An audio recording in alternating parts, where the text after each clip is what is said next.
Hey everybody, thanks for joining us. I see people are still entering the webinar, so we're going to give it just one moment before we get started.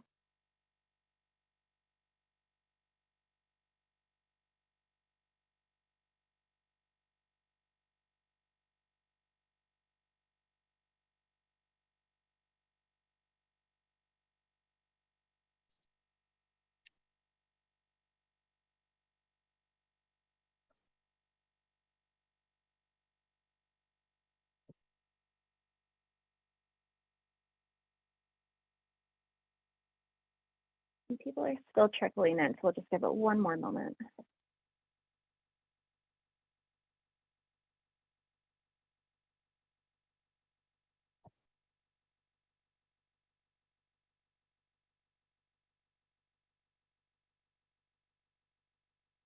All right, looks like we've hit a critical mass. Thanks everybody for joining us today on a post-midterm election review. I'm Tess Hembry, I'm the Director of Legislative Affairs, and I'm joined by my colleague Jenna Hampton, who's the Legislative Affairs Analyst. So we'll dive into some of the results and what it means for housing policy and a look forward to the lame duck session. And then we can open up for questions. So feel free to put questions in the Q&A or the chat, and we'll try to monitor that as we go, but definitely have time for questions at the end.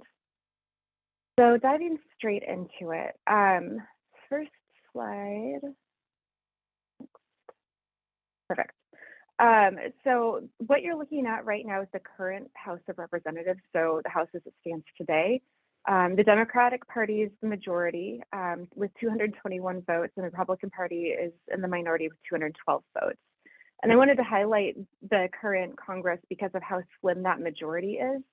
And so if you remember the last 2 years, how difficult it's been for Democrats to govern in their majority, it's because they really do have a very slim majority at 221, and it takes 218 votes to get to the majority in the House. So as we're talking through the election results, it sounds like we're gonna have a really similar situation to this year where the Republicans in the House are gonna have a very slim majority. So I just wanted to highlight that because I think a lot of the dynamics that we're seeing play out today, while they'll be flipped a bit in the House, are still gonna be pretty similar and familiar. Next slide. And then the Senate, just as a reminder, it's technically a 50-50 split. There's 48 Democrats, 2 independents that caucus with the Democrats for 50, and then 50 Republicans. And so the party of the sitting president controls the Senate in the instance of a tie. And so that's why the Democrats are in control in the Senate. And it looks like we're gonna have another really, really tight Senate. So just something to keep an eye on. Next slide, please.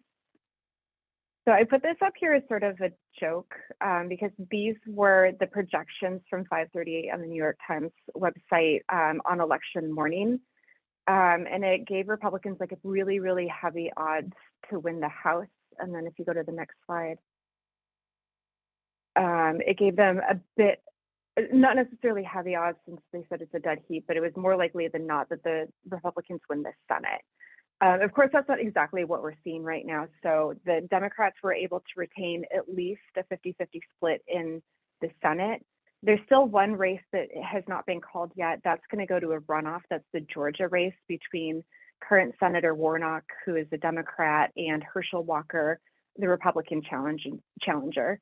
So that will go to a runoff election on December 6th. So it's going to be until at least December 6th until we know whether the Democrats have an outright majority or if it's going to be another 50-50 split. Yep, and so we're looking at that here.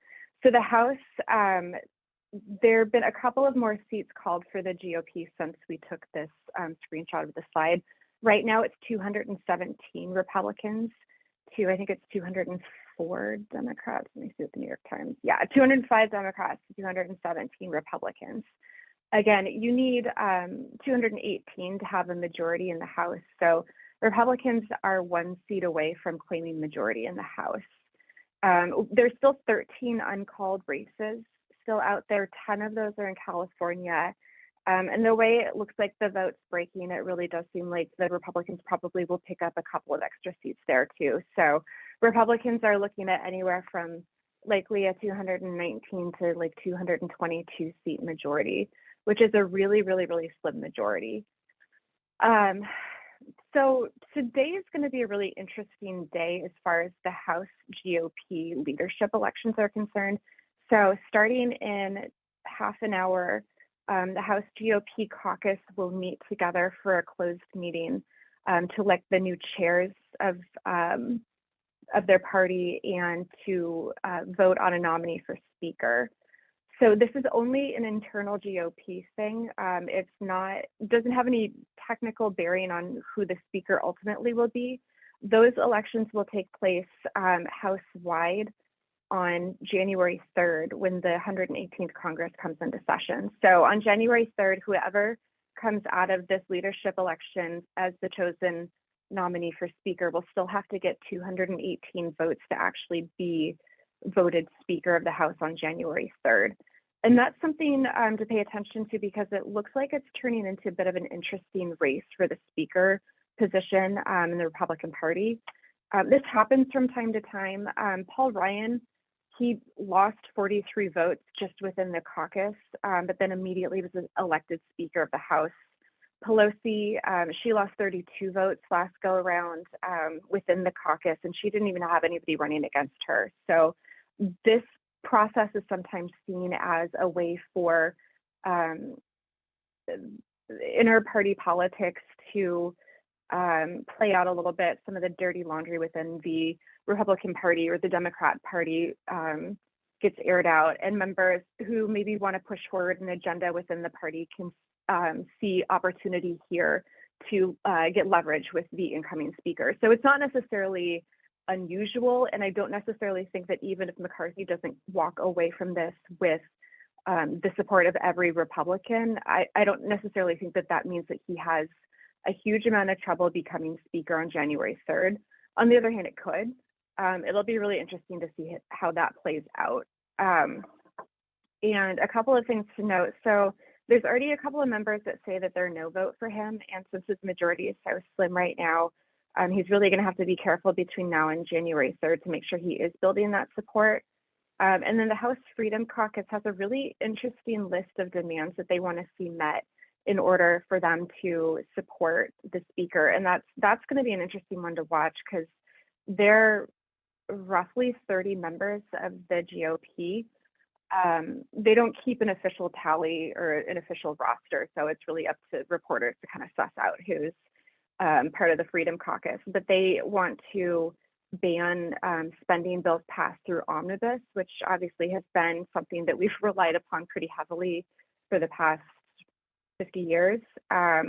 They want committee chairs to be elected by the committee members rather than leadership. So right now there's a leadership committee that does select each of the chairs of the committees rather than the members of the committees themselves weighing in on that process. And they would like that to be a committee decision rather than a leadership decision, which could have some interesting impacts on who committee chairs are. And they also want to be able to initiate a no confidence vote in the speaker at any point in time, basically removing the speaker whenever they want. I think it's unlikely that any of those things actually get met, but it's a really interesting conversation that's going to play out in the next couple of months about how they are operating as a party, how people ascend to leadership positions, and some of the ways that they're dealing with spending bills overall. It's just really interesting. And then on top of all of that, there's another member who says that he is willing to caucus with Democrats to support a moderate Republican candidate if McCarthy can't get 218 votes. So it'd be really interesting, like 6 or 7 weeks to see how that plays out. I wouldn't read too much into it, what happens today, but it's really fascinating. This whole election on the whole is really fascinating too, because Democrats, like we saw in the slides before, they like wildly outperformed everybody's expectations of them. Some of that was rooted in polling that maybe we need to take a look at how we're interpreting polling and how we are analyzing it and using it as evidence of voters acting one way or another. But another was just looking back throughout history, and the sitting president usually loses a pretty substantial number of seats in the midterm election. Voters typically don't like the executive branch and the legislative branch to be controlled by one party. And so midterms are often a correction for that. And we just haven't quite seen that this time. So it's just really fascinating from a political science perspective.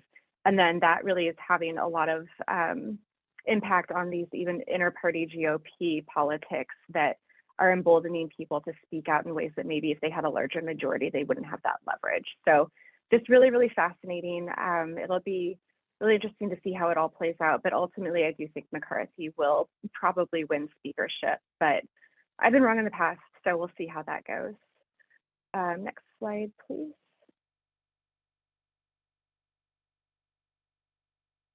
Perfect. So considering this, take a look at the committees just from a housing perspective. So these are the committees that have jurisdiction over housing issues. Another thing that we pay attention to, NAHRO is a nonpartisan organization, we're 501c3, so we don't take sides, but depending on which party is in control of which chamber of Congress, it can really impact the type of legislation that we see move forward and just the conversation on housing overall. Republicans have a very different approach to solving affordable housing issues than Democrats do. But if you'll see the House Appropriations T-Head Subcommittee, there's a lot of consistency there. There's only one retirement in the current chair, David Price. Next slide, please. Senate Appropriations T-Head Subcommittee, not a single member is going to be leaving the Senate. I highlight Susan Collins and Patty Murray. Patty Murray is in line to be the next full committee chairwoman. Susan Collins is in line to be the next full committee ranking member. So we'll see a little bit of changes within the T-Head subcommittee just because of that, but everybody survived their elections and there's a lot of consistency there. Next slide. Financial Services Committee is a little bit different. We usually see a pretty significant amount of turnover there because a lot of those members are a little bit more junior. This year, most of the red strike-throughs that we see are just retirements. Although Sydney Axie, Al Lawson, and Carolyn Moonley, they all lost their re-elects. So we'll see a little bit of turnover on the Financial Services Housing Subcommittee, but honestly not a lot considering what we've seen in the past. Next. And then again, Senate pretty consistent. The Banking Committee, Richard Shelby is retiring at the end of this Congress, and of course, Raphael Warnock's race is still to be determined on December 6th, the runoff. So yeah, lots of consistency, not a lot of turnover, and that's really great for our purposes because it means it's likely that a lot of people that have been working on housing issues at least the last 2 years will continue to do so in the next Congress. So it means we've got some people, some seasoned veterans, and typically staff. There's some staff turnover, but when you see members really staying after elections and staying on committees, you can see a little bit more retention of staff, which is also really good. Next slide, please. So just looking forward, some of the midterm impacts. We talked a bit about the congressional leadership elections that are coming up. But one thing I'm sort of waiting to see what comes out of all of that is the impact that that will have on what members think that can be accomplished during the lame duck session. And we'll talk a little bit about that in a second, what we expect in the lame duck and some of the topics. But it sounds like Democrats just today are starting to be a little bit more bold in some of their wish list of what they want to see done in the lame duck, knowing that they are going to be losing control of the House of Representatives, so their ability to legislate from both sides of the chamber is coming to a close. So there are a few things that they want to accomplish, and that list today seems to be growing. So I think we're going to have a really busy lame duck session, as opposed to if it were a total blowout. You may have seen Democrats really trying to push things through, but Republicans may have put the kibosh on that, knowing that they were looking forward to being in a solid majority in the 118th Congress. The lame duck session is always really interesting too, because you've got a number of retiring members and other members leaving the committees and the Congress as a whole. Usually you see members with a list of like legacy projects that they want to accomplish or things that they want to get done. So it can be added incentive for members to try to push things through. This is particularly true for the Appropriations Committee because the current chair, Leahy, and the ranking member, Shelby, so the top Democrat and the top Republican on the Senate Appropriations Committee are both retiring after really long careers in the Senate. So it's possible that they do want to see fiscal year 23 appropriations completed because it's their last chance to get appropriations done, and they want to end on a high note. So we'll see if that has any impact, but it sounds like it's going to be a really busy lame duck session. Jenna, do you want to talk a little bit about our goals and some of the things we're expecting coming up in the next few weeks? Sure, thanks, Tess. As Tess said, it will be a busy lame duck session, and there's a couple topics that we really want to focus in on and advocate for.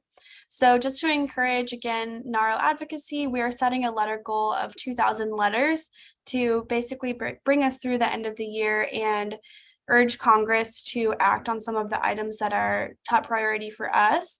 So one of those, we might go about it a slightly different way than we have for other campaigns this year.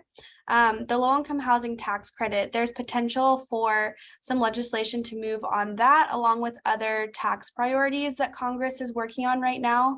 So many of you might have heard of the Affordable Credit Improvement Act. It's been around for a while. There's several provisions in that bill that NAHRO supports and that the housing industry supports in general. That is something that either the full bill or provisions of that bill could possibly get added into a larger tax package. So what we're trying to do at NAHRO is, with our letters and then with an increased social media presence and engagement, really tell the story of the low-income housing tax credit. I think it's constructed over 3 million units of housing since it's been around. It's in several different communities all across the United States. So we want to make sure that Congress knows just the impact of the credit, the affordable units that it's able to provide, and how an expansion and improvement of the program could really benefit communities and lead to more construction of affordable housing. Because a lot of members, there's bipartisan recognition that housing supply is really truly an issue right now. And so emphasizing how the LIHTC program can increase housing supply will be a good goal to hopefully get something passed during the lame duck. And then just talking more high level about the lame duck session, what it is, and then what we're hearing Congress is going to be working on. So the lame duck session is always post-election through the end of that Congress. So for us right now, we're in the 117th Congress. Of course, we just had midterm elections and Congress came back this week in full swing to start working on some of the lame duck priorities. Essentially, they only have through December because the new Congress will be formally installed in January of 2023. There's a wide variety of things that are being reported in the news that Congress is potentially going to be working on. Of course, Tess and I mentioned appropriations and the low-income housing tax credit. For appropriations, right now we're functioning under a continuing resolution that expires December 16th. So Congress will either have to pass another continuing resolution, which might have funding for Ukraine and other items tagged onto it that are priorities right now, or they will have to agree on top line spending levels. So they'll have to come to agreement on defense versus non-defense spending and a few other items to get a top line spending levels so that they can pass down the 302B spending levels to each committee, and each committee can work out exactly how much they will be able to spend for fiscal year 2023, which can be a long process. And again, they only have about a month now until December 16th to pass appropriations if that's what they decide to do. So they will have to hammer out some of those existing issues that they put on pause during the election to get appropriations done. Like I mentioned, taxes are also a priority for the lame duck session. Republicans are focused on potentially extending some of the tax provisions that were in the 2017 tax bill that they wrote. Democrats are focusing on taxes for a slightly different reason. They're hoping to address some social issues through the tax code. So again, potentially addressing housing through the low-income housing tax credit. Another priority for Democrats is the child tax credit that was implemented during COVID-19, but then expired. So there's some Democrats that are still, prioritizing that, along with a few other tax code issues. So like I said, LIHTC is one of many tax issues. So that's the reason that we need to really engage on social media, to contact our members of Congress and let them know that housing should be a priority as far as tax programs and tax extenders for the lame duck, for the pieces that they're addressing in the lame duck. And then a couple of other things that we've heard in the news that might come up in the lame duck session and don't involve housing, but I'm mentioning them here just to let you know that there are a lot of different issues and priorities that people want to address during the lame duck session, even though it's only maybe another month to month and a half. There's also been some talk about addressing some healthcare issues, including there's some Medicaid provisions that need to be addressed or extended. Defense needs to be addressed. So there's the NDAA, or the National Defense Authorization Act, that needs to be reauthorized. What they've done in the past, and I think what they did last Congress, is that they ended up just conferencing the bill between the House and the Senate to kind of speed up the process and not have to go through a full debate process. So that's something that the Senate is potentially considering, just to speed up the process, since they do also have to address appropriations and a variety of other topics. But the NDAA is a bill that is expected to pass during the lame duck session. We're just not sure what the process will be for that yet, and how long it'll take, and how much of the Senate's time it'll take. Democrats have also mentioned the debt limit and same-sex marriage. Those, I think that those were mentioned probably pre-election more than maybe they will be now, because that was in anticipation of Republicans taking the House and potentially taking the Senate, and Democrats looking forward to what Republicans might do in response to the debt limit next year when it becomes an issue again. And then looking at same-sex marriage, maybe wanting to codify that, worried about what the Supreme Court might do. That's what some Democrats have said. So these are all different topics that could pop up during the lame duck session. Again, at NAHRO, we'll be focusing on appropriations and LIHTC, but just to let you know that these are all the different issues you may see in the news and that are all fighting for attention during this time, for members of Congress attention and news attention. So it'll definitely be a lot going on. And then just a reminder about our advocacy campaign. I mentioned earlier, we're going to try and send 2,000 letters or more, obviously, to Congress and the White House during the next month or so. They will be focused on both appropriations and LIHTC. So of course, for appropriations, we want to see the highest possible funding for HUD programs. We also want to see timely appropriations. So we would rather have appropriations pass in December than to have another continuing resolution past the December 16th date, just because it makes it harder for our programs to plan for the future or to work with grant funding whenever appropriations are delayed. So we always ask for timely appropriations as well as adequate funding levels. And then I talked about LIHTC earlier. We just want to urge Congress to pass some of the Affordable Housing Credit Improvement Act provisions that the housing industry has come together in support of. And then finally, I wanted to talk once more about site visits. So we launched a goal this year for 50 site visits in the calendar year of 2022. This was a goal that our Legislative Network Advisory Committee set, because we've heard feedback from NAHRO members that at this point we've done a really good job of sending letters to Congress. This year with August Advocacy, we sent over 27,000 letters to Congress and the White House. So we have a really good base of advocates that are willing to send letters. And at this end, we've done successful call-in days and other advocacy touches as well. And at this point, we are trying to expand further out into social media engagement or site visit engagement, just to really get in front of our members of Congress and show them what our agencies are doing on the ground and what you're doing in your programs, because it makes a strong impact when elected officials or their staff can actually come to your agency or see pictures online of what you're doing in the community, rather than just reading a one-pager with statistics or policy priorities, which is very important. But we also want to supplement that with site visits and with getting your agencies and programs in front of members of Congress. So right now we have 17 reported site visits. We are really encouraging you, if there's anything you've done this year, whether in person or virtual, with elected officials or their staff, if you can go ahead and report that to us, we can decide whether that counts as a site visit by our criteria and hopefully count it toward reaching the goal for this year.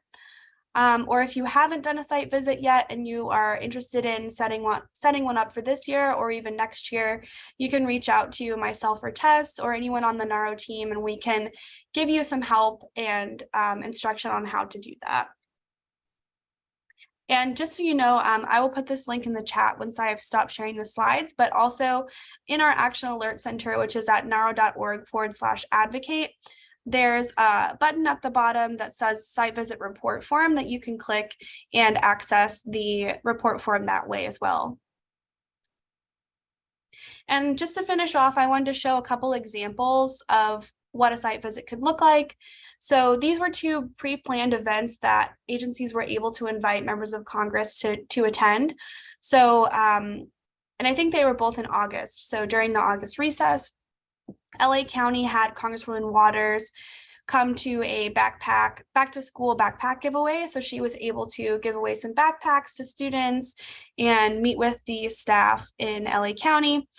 And that seemed to be a successful event. And then in Aurora, Colorado, the housing authority there invited Governor Jared Polis to attend a groundbreaking ceremony for one of their new buildings. So of course, he's not a member of Congress, but he is another elected official, and that's something that we would love to see as well. State elected officials, governors, staff members from government offices. Really, we're trying to just see what our members are doing and who you can get to attend your events, again, whether virtual or in person, just to get more face time with them and have them see what you're doing on the ground. So I think that's the end of our slides, Tess. I think we've got a couple minutes for questions if we have any. We're happy to take any questions you've got either in the chat or the Q&A box. So one thing I will note, this morning, all of a sudden, I'm noticing debt ceiling being listed as something that they may want to tackle through reconciliation, which would be interesting because technically they could do fiscal year 23 reconciliation since it is the new fiscal year. But that would rely on Joe Manchin being willing to vote on a debt ceiling lift or even to abolish it. And I'm not totally sure that he'd be willing to do that just because he's had a lot of reservations about the deficit and spending in general. Oh, and Ed has a great suggestion in the chat. Invite your congressperson or staff to present or observe a Board of Commissioners meeting. Yeah, it's a really good idea. Thanks, Ed. And I see a hand raised. Can they speak? Can Lenny speak? Yeah, let me see if we can do that.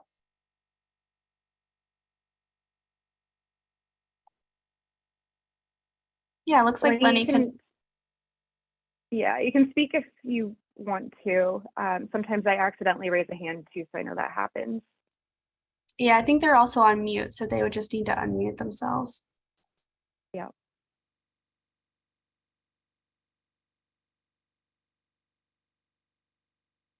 Yeah, it may have been an accident too, that happens. Yeah, so it'll be really interesting to see how this lame duck session plays out. I'm more optimistic than not that we're going to see an appropriations bill by the end of the calendar year, just given how slim the House majority is for Republicans. I'm not totally certain that that's the fight that they want to pick.